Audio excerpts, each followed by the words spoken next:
It's 9 p.m. Do you know where your key fob is? Hey there, Nate Benson here. I have once again successfully avoided covering snowstorms in Ripley. Topping the agenda this week, a feisty exchange between Congressman Tim Kennedy and Homeland Security Secretary Kristi Noem. Plus, I sit down with two candidates running for state controller, and Mayor-elect Sean Ryan has selected an interim police commissioner. We follow up with the PBA to get their reaction to that selection. Can you feel that warmth in your stomach? That's the joy you get watching me on a Friday night. On the Agenda starts right now.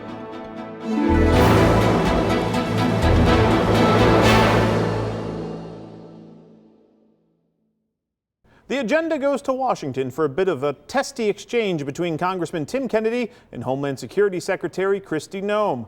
This happened Thursday during a hearing of the House Homeland Security Committee. During his 5 minutes of time, Congressman Kennedy outlined the many reasons why he thinks Secretary Noem should resign. By all means, get some popcorn for this one. I now recognize the gentleman from New York, Mr. Kennedy, for 5 minutes. Thank you, Mr. Chairman. Secretary Noem, with about a year as DHS Secretary under your belt, there's no shortage of criticisms for me to choose from today. You've deported American citizens, bringing a level of inhumanity to this nation's immigration laws that I haven't seen in my lifetime.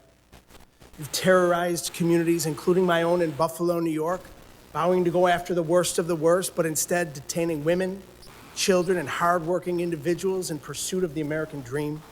You've botched a response to one of the most devastating floods we've seen, an extreme weather event along the Guadalupe River that took more than 130 innocent lives, including more than 35 children.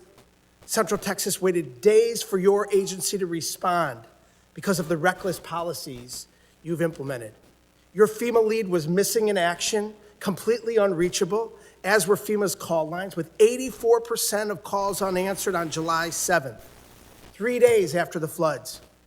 FEMA personnel, despite your slashing of their ranks, who were ready and willing to help, waited days to spring into action because of your policies. Disasters do not wait for bureaucracy. Your abysmal performance goes beyond your woeful disaster response.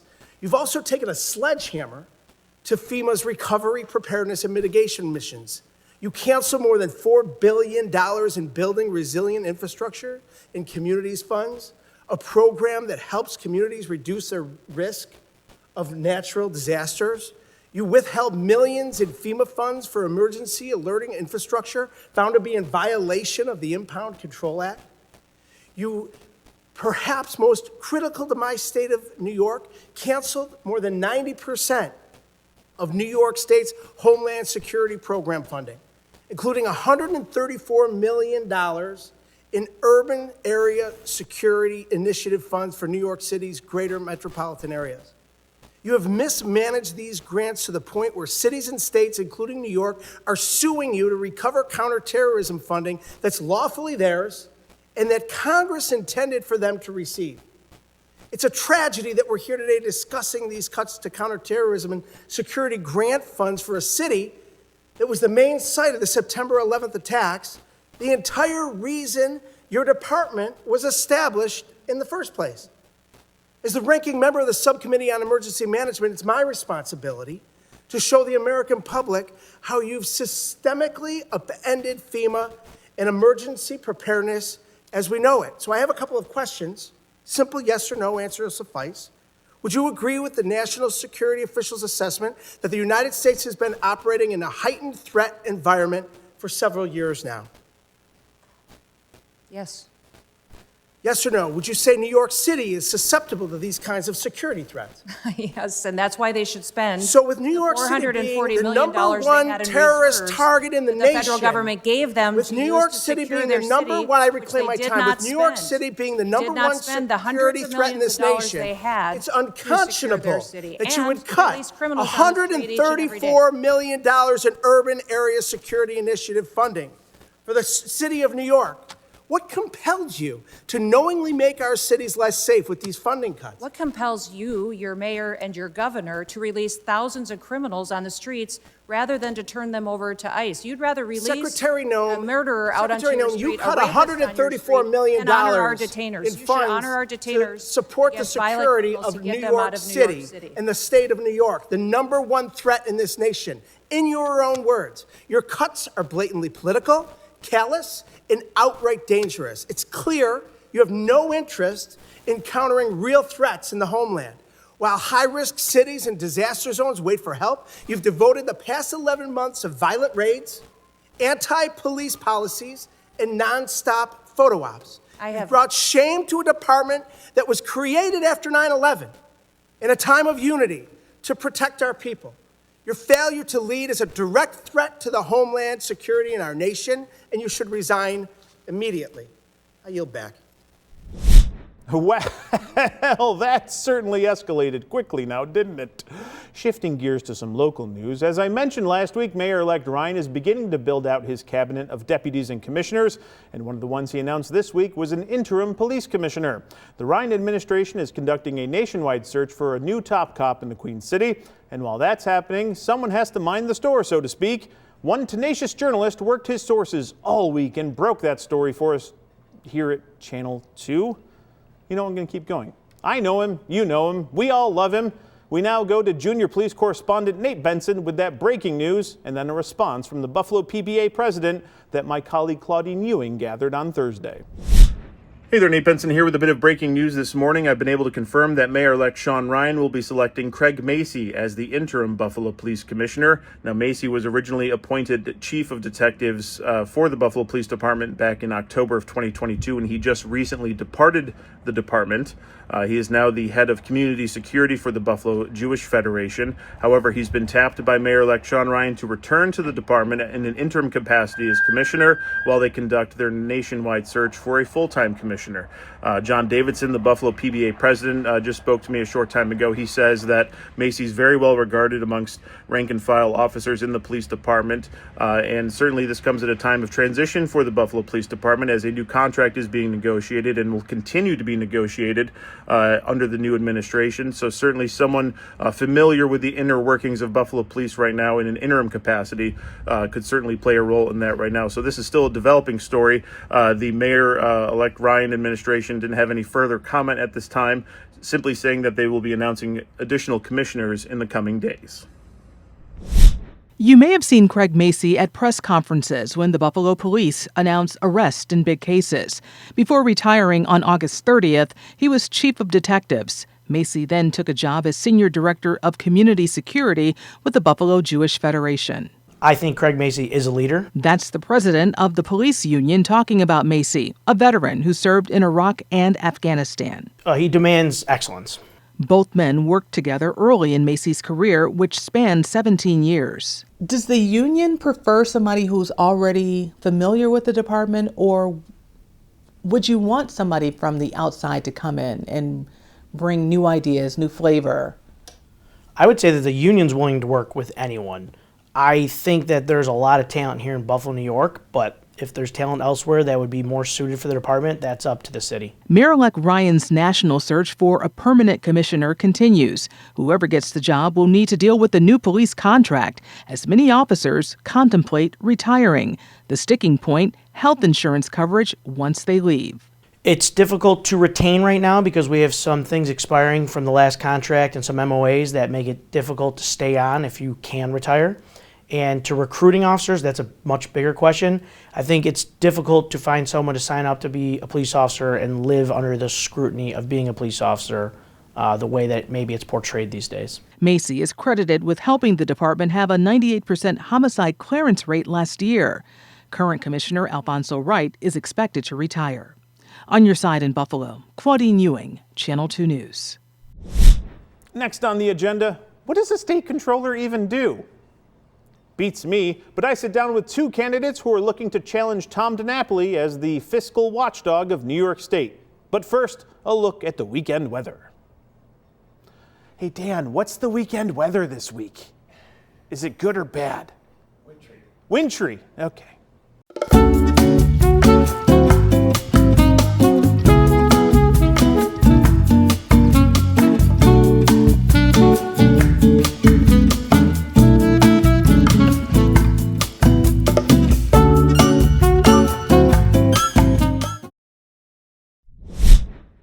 Welcome back to the agenda. I hope you enjoyed that break. Looking ahead to the election battles of 2026, for the first time since being appointed state controller in 2007, Tom DiNapoli will face not one but two primary challengers, Drew Warshaw and Raj Goyal.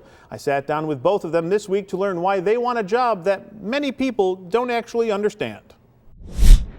My name is Drew Warshaw. I'm a lifelong New Yorker, and I'm running for New York State Controller because New Yorkers fundamentally cannot afford to live in New York anymore. And everyone asks the mayor, what are you going to do to address the affordability crisis? They ask the governor, ma'am, what are you going to do? Exactly 0 people ask the New York State Controller, what are you going to do? But for the last 18 years, there's been the same person in the same seat in a position of enormous power with all this money that he's sitting on. And he can actually flex these powers and this money to address the affordability crisis. And he hasn't. And that's why I'm running. But I am a lifelong New Yorker. I got to help rebuild the World Trade Center after 9/11 when I worked at the Port Authority of New York and New Jersey. I spent nearly 8 years building renewable energy solar farms all across the United States. And for the last 5 years, I was blessed to be the co-CEO and chief operating officer of the largest affordable housing nonprofit in the country. My name is Raj Goyal, and I'm a candidate for New York State Comptroller, and I'm the founder of Phone Free New York. Raj, thanks for taking the time today. You and Drew Warshaw looking to give Tom DiNapoli a run for his money in the primary. Why are you running for state controller? Well, right now it is a pivotal time for New Yorkers, particularly in Western New York, to have a government that works for them. And too long, this office has actually been asleep at the wheel. So the office is so powerful. Not only does it manage the pension fund, it is a huge weapon in the war on affordability to make sure that we can live our lives and that people in Buffalo and Western New York can actually afford things. And so the state comptroller is the state auditor. It can tackle housing, energy prices. In particularly, I'm very focused on bringing utility prices down. I know that utility prices are going up all over the state, particularly in Western New York, and I'm going to attack that when I'm comptroller. How directly can a controller or state controller really impact the cost of everyday life here in New York State? It's a great question. So the New York State Controller, among the things that the State Controller does is he oversees the 3rd largest public pension fund in the United States of America, $291 billion, 3rd largest fund in the country. And he invests that fund. He is the sole trustee of that fund. He reports to no one but himself. And for the last 18 years, no one has actually quantified his investment performance. And it turns out he has underperformed the market by 39%. And he's cost taxpayers billions of dollars in the process because the pension fund is ultimately funded by public employees and taxpayers. And so if you don't invest those funds well, the taxpayers have to make it up. And for the last 18 years, they've had to make up his underperformance to the tune of billions of dollars in property taxes and state income taxes. And if I were state controller, I would cut out the Wall Street middlemen that he's paying billions of dollars in fees to, and I would replace them with a set of low-cost index funds that would save property taxes across Western New York and across all of New York and keep money in people's pockets, and that's the job. What's your big vision if elected, and how does the state controller, how would a state controller, I should say, be able to bring those costs down effectively?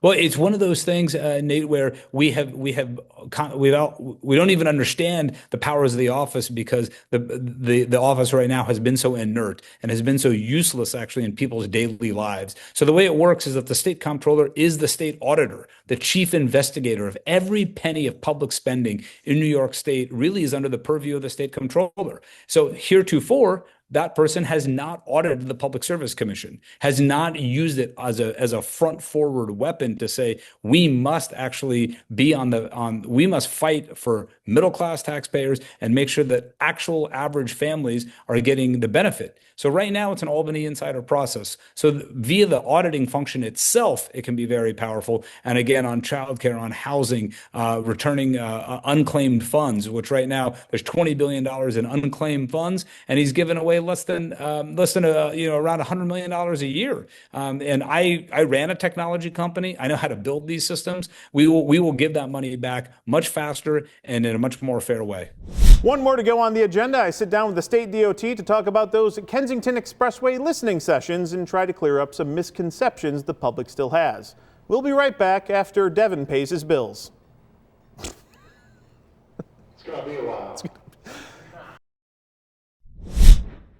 Wrapping up the agenda tonight, I'm on my Kensington Expressway horse again. I sat down with a spokesperson for the state DOT to try and clear up some misconceptions the public has about the new Queen City Forward initiative and get a better sense about the type of feedback the department is actually looking for so this project can get off the ground.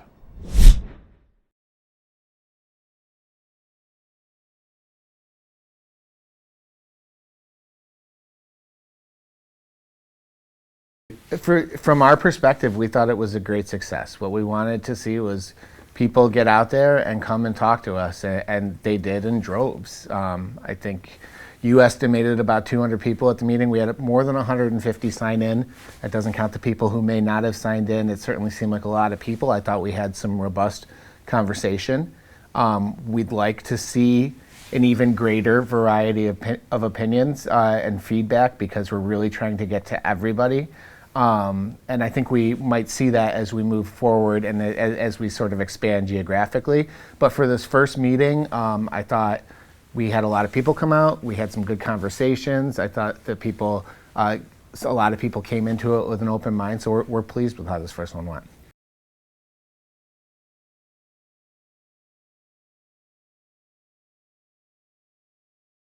Well, it'll be no surprise to you because you spoke to people at the meeting that we had a lot of people involved with the East Side Parkways Coalition there. A lot of people whose main goal is to restore Humboldt Parkway, and that's great.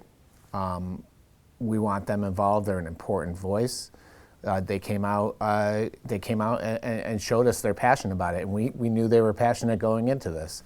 One of the things that I hope we see moving forward is that people really think about what they want to get out of this exercise, because we're looking for people to give us feedback and ideas, and that doesn't mean you have to repeat the same thing over and over again. It's not a popularity contest, it's not a vote, it's a process. It's a process that has a lot of things that are going into it. So it's good for us to hear the opinions and get the numbers of who wants the different potential options here, but we also really want to hear ideas. We want to hear why you want it. We want to hear what are the issues that you're dealing with so that we can take a really full, comprehensive look at it and not just tabulate votes for who wants what.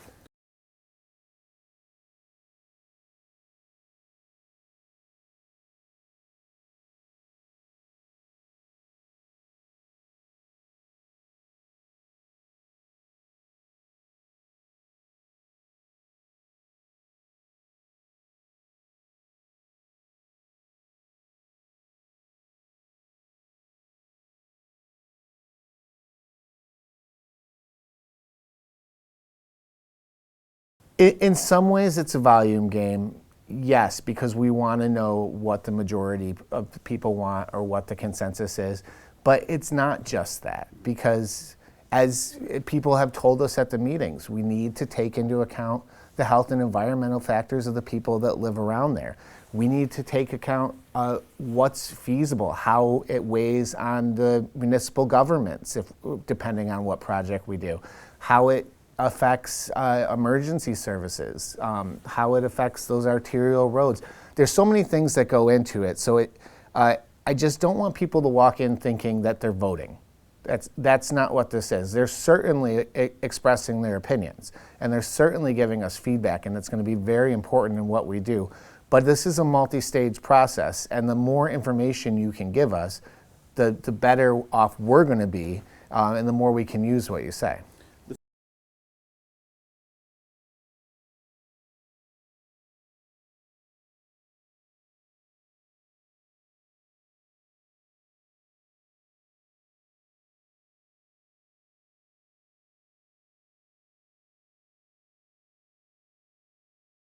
Yeah, well, first of all, we want to see who's at the meetings. So by asking where do you live, we'll know, so that when we go into the east side of Buffalo, we're not just assuming that everybody there is from the east side. When we go into Cheektowaga, we're not just assuming everybody there is from Cheektowaga, because everyone's invited to all of these meetings that we have.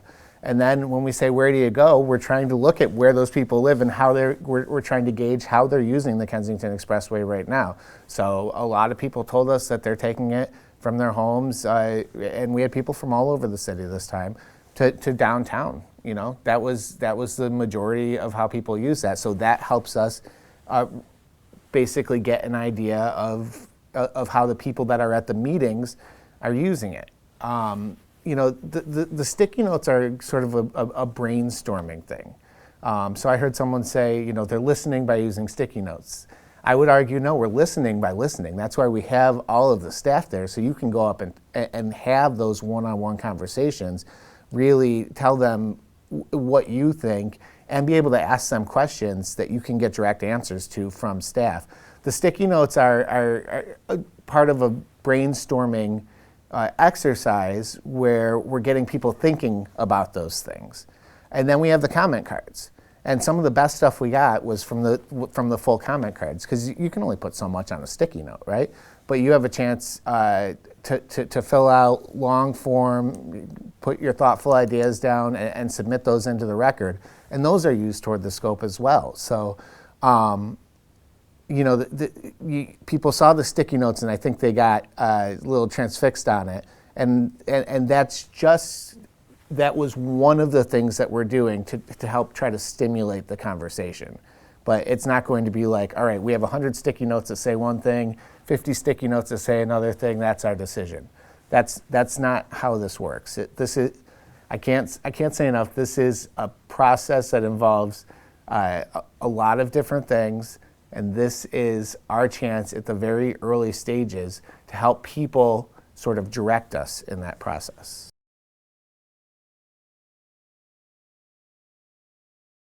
You head to that? Yep, this is going to be another one in the city. Even though we're going to be branching out to the suburbs, we wanted to get in the city first because we know it affects a lot of people, and this is where a lot of the bases were. So this one is going to be at the Edward Saunders Community Center on Bailey Avenue. That's 2777 Bailey Avenue. It's going to again be from 5 p.m. to 7 p.m. With the open house style, so you can come in when you want.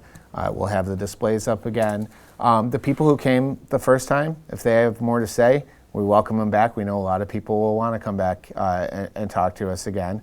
I'm hoping that the people who didn't know about it the first time or who didn't have a chance will now have the second chance to get out and talk to us. So we're looking to, once again, get a really good turnout. We're looking for diversity and feedback and opinions. Everybody is welcome. We are excited to have the people that have already been involved continue to be involved and come and talk to us about what they want and why they want it and how they want it. And we're hoping and excited to hear from other people that may have not been part of this conversation yet. Are you planning on having snacks at this one? Once again, snacks will be on your own. All right, before we head into the sunset, let's open up the mailbag with another edition of Letters to Nate.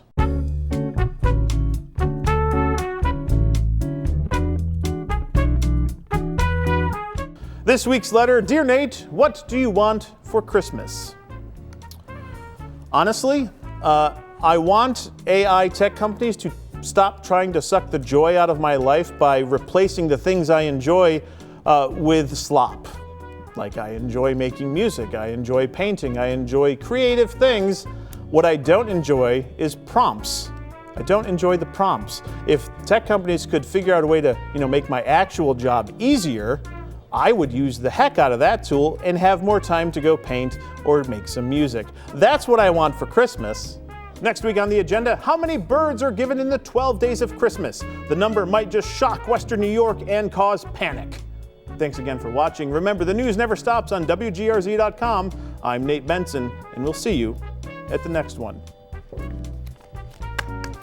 And it probably will be tonight, and it probably will be tonight, and it probably will be tonight.